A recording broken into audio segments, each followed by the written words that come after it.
पुत्रदा एकादशी कथा। पौष मास के शुक्ल पक्ष की पावन पुत्रदा एकादशी संतान सुख और मोक्ष प्रदान करने वाली अत्यंत पुण्यदायी तिथि है। प्राचीन काल में भद्रावती नामक राज्य में राजा सुकेतुमान और उनकी धर्मपत्नी रानी शैब्या राज्य करते थे। वे धर्मात्मा थे, परंतु संतान नहीं होने के कारण अत्यंत दुखी रहते थे। राजा को न राज्य में सुख मिलता था, न ही ऐश्वर्य में। उन्हें चिंता थी कि उनके बाद वंश कैसे आगे बढ़ेगा और पितरों का तर्पण कौन करेगा। एक दिन दुखी होकर राजा वन की ओर चले गए। घने वन में भटकते हुए वे एक सुंदर कमलयुक्त सरोवर के पास पहुँचे, जहाँ महान ऋषि तपस्या कर रहे थे। वे थे 10 विश्वदेव। राजा ने विनम्र होकर अपनी व्यथा बताई। विश्वदेवों ने कहा, आज पुत्रदा एकादशी है।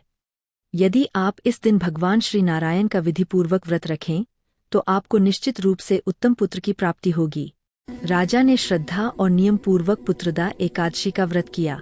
द्वादशी को पारण करने के बाद वे राजमहल लौटे। शीघ्र ही भगवान की कृपा से रानी शैब्या गर्भवती हुई और समय आने पर एक तेजस्वी पुत्र ने जन्म लिया।